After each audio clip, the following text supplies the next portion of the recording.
자, 우리 옆에 분들과 다시 한번 인사드리길 원합니다. 오늘 정말 잘 오셨습니다. 자, 은혜 받기 원합니다. 여러분, 오늘 날씨가 굉장히 춥죠? 저도 오늘 아침에 오는데 그 스마트폰을 보니까 영하 15도 이렇게 찍혀 있더라고요. 그러니까 이제 어제 일기예보상으로는 오늘 영하 11도까지 떨어진다고 했는데 과학적인 힘으로도 이것을 예상하지 못했나 봐요. 그래가지고 이제 굉장히 추운 날씨인데 그 추위를 뚫고 오신 여러분들이 복된 분인 줄로 믿습니다. 하나님께서 허락하시는 은혜의 단비를 부어주셔서 돌아가는 발걸음 가운데 성령의 뜨거운 은혜가 함께 하시게 되시기를 주님의 이름으로 축복합니다. 자, 오늘 우리가 읽은 이 본문을 보면 자, 하나님께서 이 땅에 탄생할 메시아의 이름을 친히 정해주고 계신데요. 자, 1장 21절을 보니까 그분의 이름을 예수라고 정하십니다. 자, 이때 이 예수라는 이름의 뜻은 구원자라는 뜻인데요. 자, 오늘날 우리들에게는 다소 생소할 수 있지만 당시 사람들에게는 이 굉장히 흔한 이름이었다고 합니다. 자, 왜냐하면 이 예수라는 이름은요, 구약 성경에 나오는 여호수아라는 사람의 이름과 사실은 동의어였기 때문입니다. 자, 그러니까 여호수아는 철저히 히브리식 표기법인데요. 자, 이것을 헬라식으로 고쳐서 이렇게 사용을 하면 예수가 되는 것입니다. 자, 그렇기 때문에 여호수아의 삶을 조명해 보면 당시 사람들이 생각하는 이 구원자의 모습을 어렵지 않게 할 수 있는데요. 자, 그것은 크게 세 가지로 정의해 볼 수 있어요. 자, 첫 번째, 전쟁의 명수. 자, 여호수아가 싸움을 잘해요, 못해요? 잘했으니까 이 전쟁의 명수라는 의미가 떠오를 것 같고요. 자, 두 번째로는 원수 대적을 무찔러 주는 사람. 자, 세 번째로는 땅을 차지하게 하는 사람이 떠오를 것 같아요. 자, 실제로 우리가 여호수아서를 묵상해 보면 여호수아가 얼마나 뛰어난 장수였습니까? 자, 그는 가나안 민족과의 전쟁을 승리로 이끌고 이스라엘 백성들이 난생 처음으로 땅을 갖게 하는 사람이었습니다. 자, 그런데 공교롭게도 지금 예수께서 이 땅에 오셨을 때에도 이스라엘 백성들은 동일한 것을 기대했을 것 같은데요. 자, 왜냐하면 지금 이스라엘이 로마의 지배를 받은 채 온전한 독립을 누리지 못하고 있기 때문입니다. 자, 더욱이 구약에 나오는 무수히 많은 예언들을 보면요, 바로 이런 기대가 고조될 수밖에 없는데요. 자, 제가 몇 구절 읽어볼게요. 자, 이사야 2장 2절.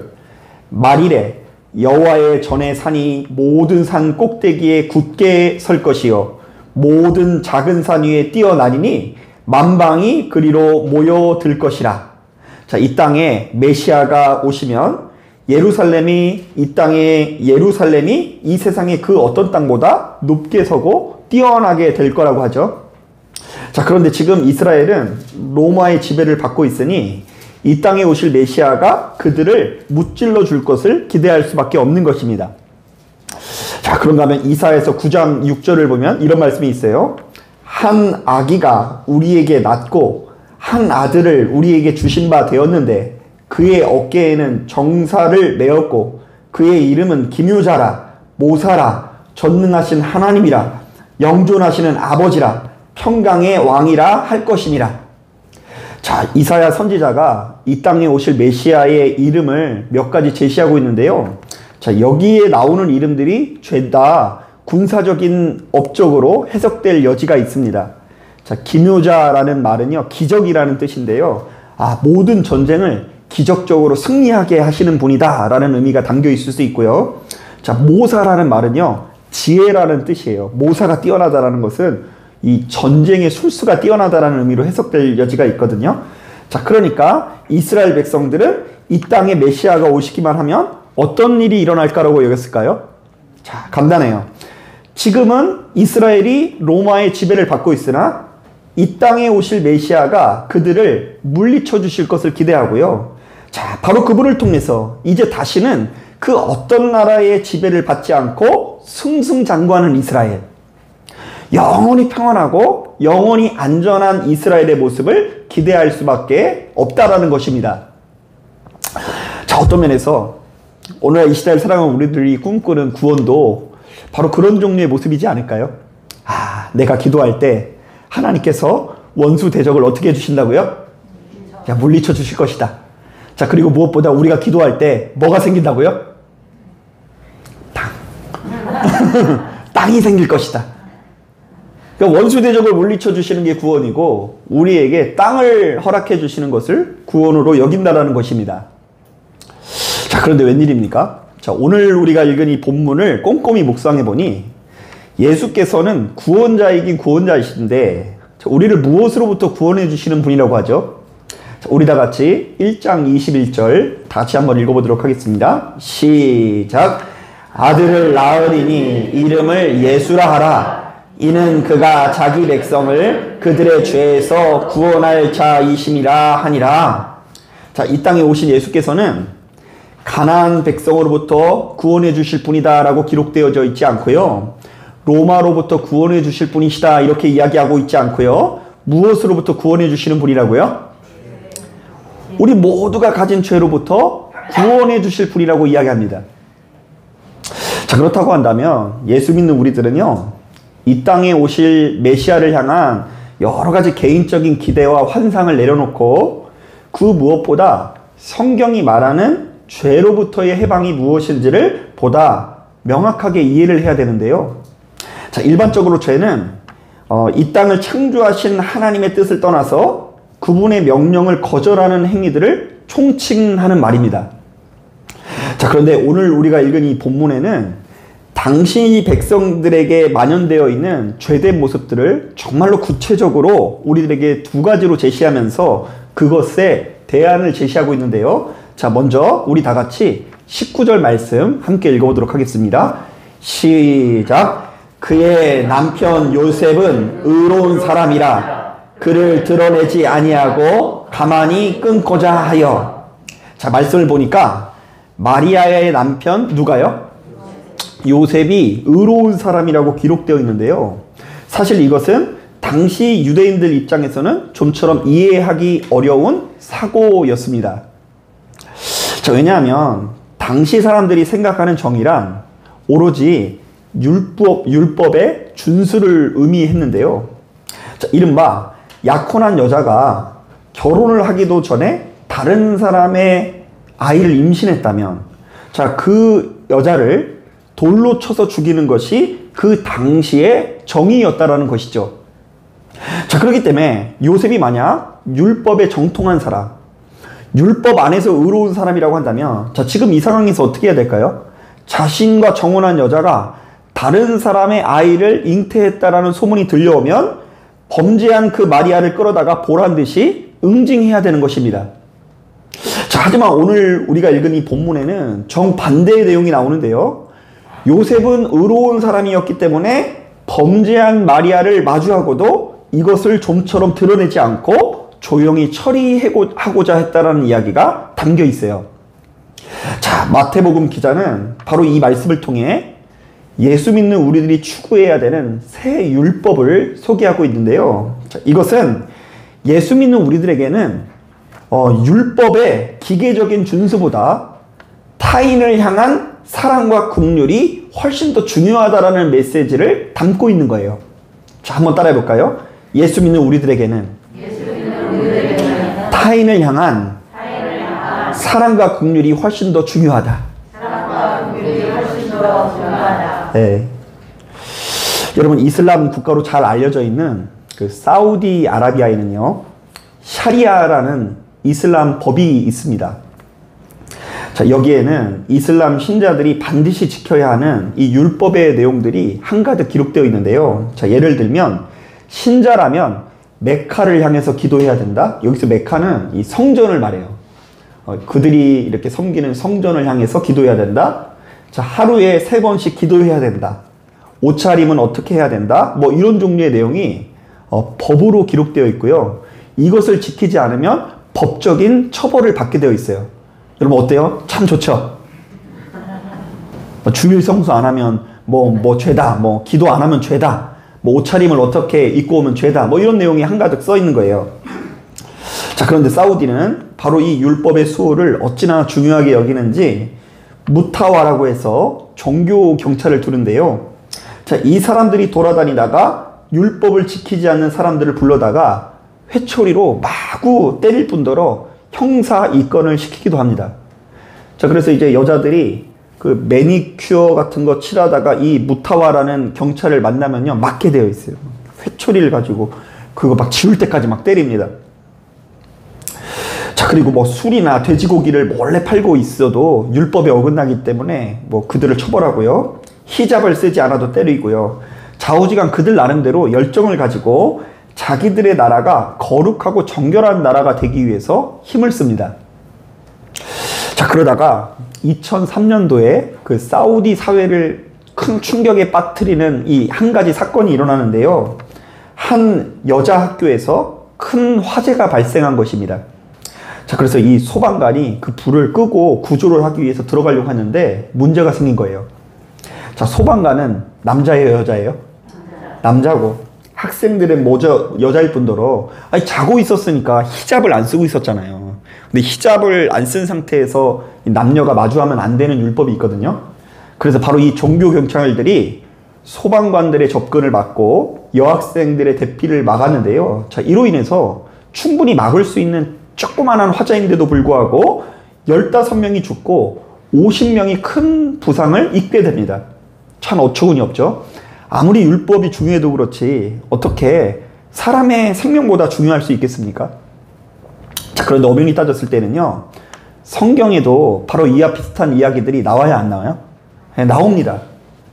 자, 마태복음 12장을 보니까 배고픈 제자들이 밀밭을 지나다가 이삭을 잘라 먹으니까 그것을 지켜본 바리새인들이 어떻게 율법을 어길 수 있냐면서 핀잔을 줍니다. 자, 그러자 예수께서 작정하시고 손이 마른 자의 질병을 고쳐주시는데요. 자, 이것을 지켜본 바리새인들이 뭐 기뻐하기는커녕 도리어 화를 냅니다. 예수께서 안식일을 거룩하게 지키지 않았다라는 것이죠. 자, 또한 요한복음 5장을 보면 예수께서 38년 된 안전뱅이를 고쳐주시는 장면이 나오는데요. 자, 이번에도 바리새인들은 함께 기뻐하지 못하고 병자를 치유하신 예수님을 고발하는 지경에 이르게 됩니다. 자, 이때마다 우리 주님께서는 바로 그런 바리새인들에게 아주 의미심장한 말씀을 하십니다. 나는 자비를 원하고 제사를 원하지 아니하노라 하신 뜻을 너희가 알았더라면 무죄한 자를 정죄하지 아니었을 것이다. 안식일이 사람을 위해 있는 것이요 사람이 안식일을 위하여 있는 것이 아니니 이러므로 인자는 안식일의 주인이니라. 자, 한번 따라해 볼까요? 나는 자비를 원하고 제사를 원하지 않는다.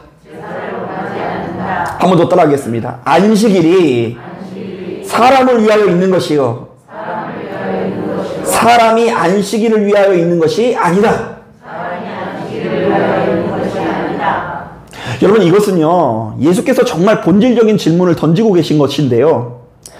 하나님께서 우리에게 율법을 주신 이 본래의 의도가 무엇인가에 관한 이야기를 하는 것입니다. 하나님께서 율법을 주신 이유는 너희가 너희의 타고난 본성의 지배를 당하여 타인을 정죄하고 판단하고 죽이는 것을 막고 그들을 긍휼히 여기고 자비를 베풀게 하기 위해서 율법을 준 것이다. 자, 그런데 생각보다 많은 사람들이 바로 이런 하나님의 뜻을 헤아리지 못하고 신앙이라는 이름으로 바리새인들과 서기관들과 동일한 삶을 사는데요. 심지어 부활하신 예수를 영접하고 오순절날 성령의 은사를 강하게 체험한 베드로마저도 바로 이렇게 폭력적인 사고를 좀처럼 벗어나지 못하는 걸 볼 수 있어요. 자, 그래서 사도행전 10장을 보면 하나님께서 이 베드로에게 명령을 하시거든요. 고넬료라는 이방인의 집에 가서 복음을 전하라고 명령하시는데도 이 베드로가 그것에 좀처럼 순종하지 못해요. 자, 왜냐하면 율법적으로 볼 때 이방인들은 더러워요, 깨끗해요? 더러운 존재인데 자신이 그들과 어울렸다가는 스스로를 더럽힐 수 있다라는 생각에 빠졌던 것입니다. 자, 그러자 하나님께서 이렇게 이야기하십니다. 하나님께서 깨끗하게 하신 것을 내가 속되다 하지 말지어다.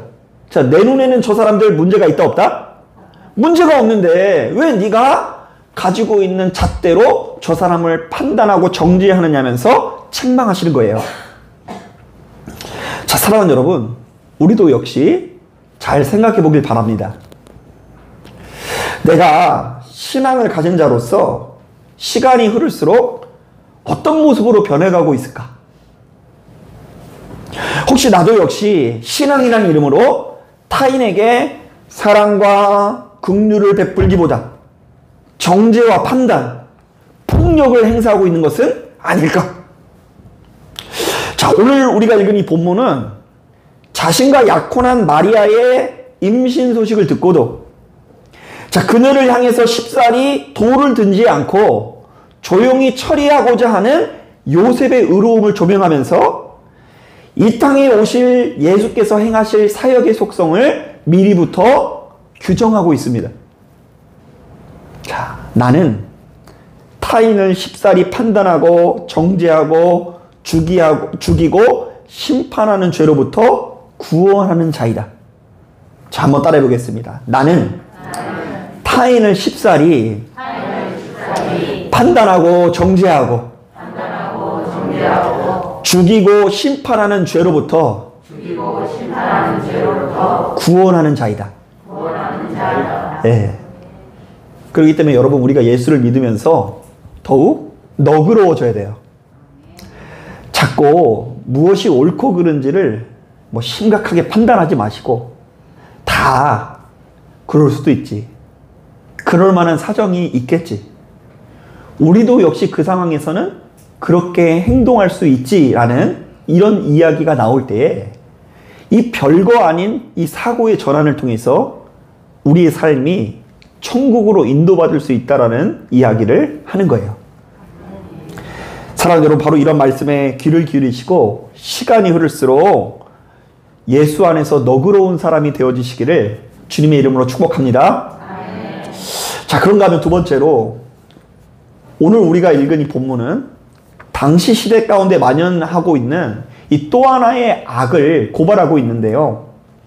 자, 이른바 당대의 권세 잡은 자들이 자신이 가진 힘과 권력을 가지고 힘없는 약자들을 착취한다거나 괴롭히는 행위들을 고발하고 있어요. 자, 오늘 우리가 읽은 말씀 보세요. 제가 늘 이야기하지만 동그라미부터 다음 동그라미가 시작될 때까지가 이 성경의 한 문단이라고 했죠. 자, 그런데 오늘 우리들은 1장 18절부터 몇 절까지 봉독했어요? 25절까지 봉독했지만 바로 이 문맥이 2장 12절까지 이어지고 있죠. 자, 그런데 우리가 읽지 않은 마태복음 2장 초반부의 내용을 보면요, 이스라엘을 다스리고 있는 이 헤롯 대왕의 아주 어처구니 없는 폭정이 고발되고 있습니다. 자, 헤롯은 이스라엘에 왕이 태어났다라는 동방 박사들의 이야기를 듣고 눈이 뒤집힙니다. 자, 그래서 자신의 권력을 지키려는 마음에 혈안이 되어서 동방 박사들이 이야기한 지역의 아이들 중 2살 미만의 사내 아이들을 모조리 죽여버리는 선택을 하게 됩니다. 사실 여러분, 제가 수차례 말씀을 전했던 것처럼 율법에는요, 약자의 보호라는 정신을 핵심 가치로 여기고 있거든요. 자, 그러니까 우리가 좀 소홀히 여기면 안 돼요. 자, 구약 성경이 두꺼워요? 아니면 신약 성경이 두꺼워요? 어떻게 하셨어요? 구약 성경이 훨씬 두꺼운데 그 구약에서 구구절절 계속해서 우리들에게 강하게 강조하고 있는 것이요, 약자의 보호라는 가치예요. 이게 의로운 거고, 이게 하나님께서 이 세상을 다스리고 통치하시는 방식이에요. 자, 예를 들면 그 안식년과 희년에 관한 율법이 나오는데요. 자, 이것들은 우리가 그냥 일을 멈추고 휴식을 해야 된다는 개념으로 알고 있지만 이것 자체가 굉장히 약자들을 보호하는 법인데요. 자, 일단 안식년은 7번째 해에는요, 농사를 지지 않고 무조건 쉬어야 된다라고 규정하는데요. 자, 바로 이렇게 쉬는 동안 들판에서 자연스럽게 생긴 수확물은 절대로 추수하면 된다, 안 된다? 안 된대요. 그 농사라는 것 자체가요, 작년에 이렇게 뿌렸으니까 올해 추수하고 남아도 그 남은 것이 자연스럽게 있어서 자연적으로 도달하는 게 있거든요. 그러면요, 그것을 가지고 과부와 고아와 나그네들이 먹게 하라고 권면하십니다. 농사를 짓지 않는 이유는 사실은 가난한 자들을 향한 배려의 의미가 담겨 있어요. 자, 더 나아가 이 희년은 50년째에는요, 1년 동안 일을 쉬라고 권면할 뿐만 아니라 크게 세 가지를 해방시켜줘야 된다라고 규정하시는데요. 자, 첫 번째로는 노예였던 사람들을 풀어주라고 권면하고요. 두 번째로는 모든 빚진 자의 빚이 탕감돼야 된다라고 이야기하고요. 그러니까 신용이 회복되어야 된다는 이야기예요. 자, 세 번째로는 모든 땅이 본래의 주인에게 돌아가야 된다라고 규정합니다. 자, 그러니까 제가 지금 잠깐 설명드린 내용에도요, 안식년과 희년도 역시 누구를 보호하는 법이에요? 약자들을 보호하는 법이라고 우리가 이해를 해야 되는 거예요. 자, 그런가 하면 레위기 11장부터 20장을 보면 참 도무지 이해하기 어려운 내용들이 나오죠. 정결 규례, 무엇이 정하고 무엇이 거룩하지 않고 뭐 이런 내용들이 담겨 있는데요. 그거 읽다 보면 굉장히 좀 피곤하죠.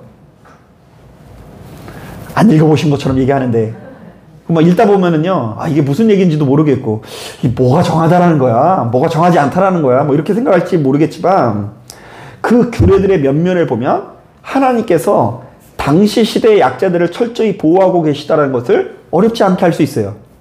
자, 예를 들어 볼까요? 남자아이를 출산한 여인은 기본적으로 일주일간 부정하다고 하고요.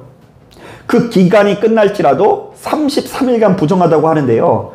자, 바로 이것은 여자가 남자아이를 낳았으면 적어도 며칠간요, 40일간 그 여자를 건들지 말고 격리하면서 그 여자를 보호하라는 의미예요.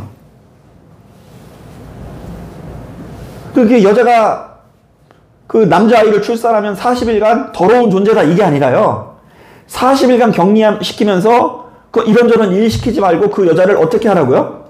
보호하라는 이야기예요. 보호. 자, 그런데 제가 더 놀란 것은 뭐냐면요, 남자아이를 낳은 여자는 지금 며칠 보호했다 그랬죠? 40일 보호했는데 여자아이를 낳은 여인은요, 기본적으로 14일이 부정하고 완전히 깨끗해지기 위해서는 66일을 더 보내야 된다고 하는데요. 자, 이것은 너희 주변에 아이를 출산한 여자가 있다고 한다면 적어도 며칠이요? 80일을 건들지 말고 격리해서 그 여자를 보호하라는 거예요. 그러니까 아들을 출산한 사람은 며칠이요? 40일.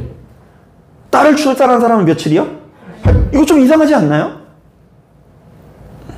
성경은 의외로 아들을 낳은 여인보다 딸을 낳은 여인을 사실은 더욱 오랫동안 대우하며 보호하고 있는 거예요. 제가 좀 시골에서 목회를 할 때 막 그런 얘기 들었거든요. 아유, 목사님, 우리 때는 애를 낳고도 3일 만에 밭에 나와서 일을 했어요. 그러면 시어머니가 막 이러면서 시어머니가 막 눈치 흘려가지고 애를 낳고 3일 만에 그냥 그 막 밭일을 하면서 그렇게 막 울었대요. 아니, 그런데 수천 년 전에 여자를 보호하고, 그것도 아들을 못 낳은 여인, 딸 낳은 여인을 80일이나 보호하는 이 규례가 어떻게 사람이 만든 규례일 수 있습니까? 하나님께서 사람의 생각을 압도하는, 사람이 보편적으로 가지고 있는 가치를 압도하는 선하고 아름다운 삶의 원리를 우리에게 제시하고 계신 것입니다. 자, 이런 차원에서 여러분, 성경을 잘 읽어보세요. 하나님께서 이스라엘 백성들의 왕들을 보면서요, 자, 그들이 주로 어떤 행동을 할 때에 크게 분노하시는지를 보셔야 돼요. 하나님께서 무수히 많은 왕들을 세우시지 않습니까? 사울 왕도 세우시고, 다윗 왕도 세우시고, 솔로몬 왕도 세우시고, 그리고 솔로몬 왕이 죽은 이후에 몇 명이 세워졌다고요? 40여 명.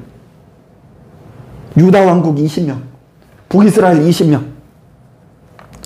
자, 그런데 그들의 역대 기록을 보았더니 하나님께서는 의외로 주변에 힘없는 백성들의 생명과 재산을 강탈하는 것을 보고 아주 강력하게 심판하신 걸 볼 수 있어요.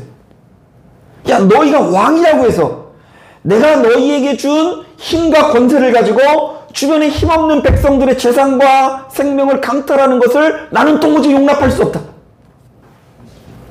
그래서 하나님께서는 사울 왕이 무죄한 다윗을 핍박하면서 죽이려고 할 때 그것을 보고 분노하시사 이 사울 왕과 다윗의 위치를 바꾸어 주십니다.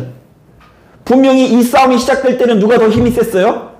사울 왕이 힘이 셌는데 힘이 센 사울 왕과 힘없는 다윗 왕의 처지를 역전시켜 주세요. 처음된 자와 나중된 자의 위치가 바뀐 것입니다. 또한 이 다윗도 마찬가지입니다. 누구보다 잘 나가던 이 다윗이 어느 때부터 무너지기 시작합니까?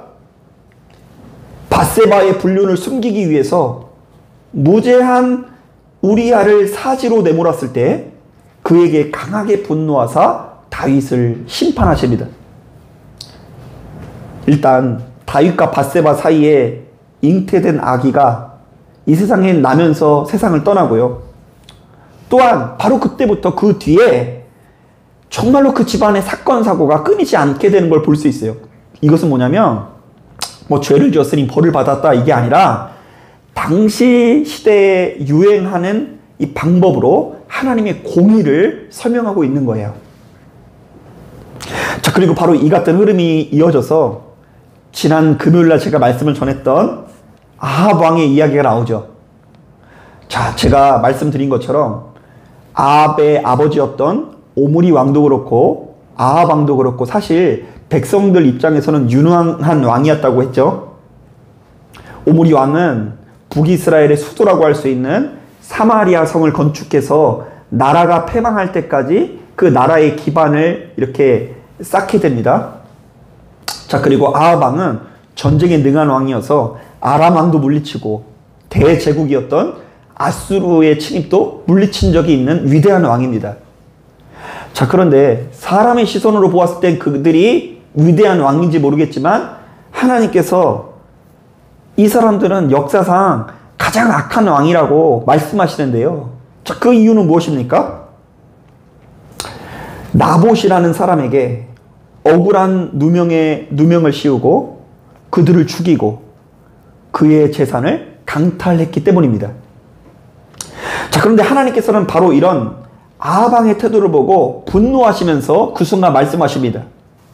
네가 또 죽이고 남의 것을 빼앗았느냐?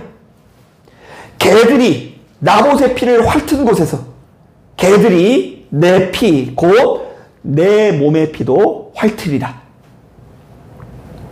자, 그런데 바로 이러한 성경의 흐름을 따라가는 우리들은 오늘 우리가 읽은 이 본문을 보고 절망할 수밖에 없는데요. 자, 왜냐하면 그렇게 시간이 흘렀음에도 불구하고 이 세상이 선하게 나아간 것 같아요? 아니면 악하게 나아간 것 같아요? 아니, 하나님을 섬기고 그 사이에 얼마나 많은 예배가 있었겠어요? 얼마나 많은 율법 낭독이 있었겠어요? 자, 그런데 세상이 점점 악해지는 거예요. 이전에는 아합 왕이 나봇의 포도원을 뺏는 정도였는데, 아니, 이 헤롯이 눈이 뒤집혀가지고 자신의 권력을 유지하기 위해서 그 일대 아이들을 마음껏 다 죽여버리는 거예요. 자, 이 와중에 하나님께서 어떤 이야기를 하시는 걸까요? 사랑하는 아들과 딸아, 너희는 세상 사람들과 똑같은 삶을 살지 말라. 이 세상은 그야말로 약육강식의 세상이다. 오직 힘의 논리만이 존재하고 오로지 강자들만 살아남는 세상, 1등만이 살아남는 세상이다. 그래서 강자들은 자신이 가진 힘으로 약자들을 착취하고 약자들은 아무런 죄도 없이 죽임을 당한다거나 그들의 재산과 생명을 빼앗기는데 너희는 이런 종류의 삶을 살아서는 안 된다. 바로 이런 세상은 지독히 악한 세상이요, 더 나아가 지옥인 것이다. 자, 그런데 아무리 하나님께서 이렇게 말씀하셔도 이 세상이 달라졌을까요? 안 달라졌을까요? 이 세상에 세워진 왕들은 더욱 악해져서 자신의 자리를 지키기 위해서 힘없는 사람들을 끊임없이 학대하는 것입니다. 자, 오늘 우리가 읽은 본문에 나오는 헤롯 대왕이야말로 그런 사람으로 이해를 해야 합니다. 자기 자리를 지키기 위해서 2세 미만의 사내의 아이를 모조리 죽여버리는 사람. 이거 제정신이 아닌 거죠. 자, 그래서 하나님께서는 이 땅에 전혀 새로운 지도자, 즉 메시아를 주신다고 하시는데요. 이때 메시아라는 말은 하나님께서 보내신 선지자이자 제사장이자 왕이신 직분을 가지고 있다는 의미가 담겨 있어요. 왕을 세운 분도 누구시라고요? 하나님이신데. 그냥 왕만 세우신 하나님이 아니라 선지자이자 제사장이자 왕이신 직분을 세웠다는 이야기예요. 자, 그런데 바로 이 메시아가 누구라고요? 우리 주 예수 그리스도를 말하는 것입니다. 자, 그런데 이분께서는 지금껏 이 세상을 다스려왔던 지도자들과는 전혀 다른 속성을 가지셨다고 하는데요. 자, 우리 다 같이 23절 말씀 같이 한번 읽어보겠습니다. 시작. 보라, 처녀가 잉태하여 아들을 낳을 것이요 그들의 이름은 임마누엘이라 하리라 하셨으니 이를 번역한 즉 하나님이 우리와 함께 계시다 함이라. 자, 한번 따라해 보겠습니다. 하나님께서 우리와 함께 계시다. 자, 이때 임마누엘이라는 말은 크게 세 가지의 의미가 있는데요. 자, 첫 번째, 하나님께서는 어떤 경우에도 우리들을 버리지 않을 것이다. 우리들을 고아처럼 버려두지 않을 것이다. 그래서 어떤 경우에도 생명 공급의 끈을 놓지 않으실 것이다. 자, 이런 종류의 의미가 담겨 있고요. 자, 두 번째, 하나님께서는 어떤 경우에도 불의를 두고 보지는 않을 것이다. 자신이 가진 힘과 권세로 누군가의 재산과 생명을 강탈하는 지도자들을 죄가 없다라고 말씀하시지 않을 것이다.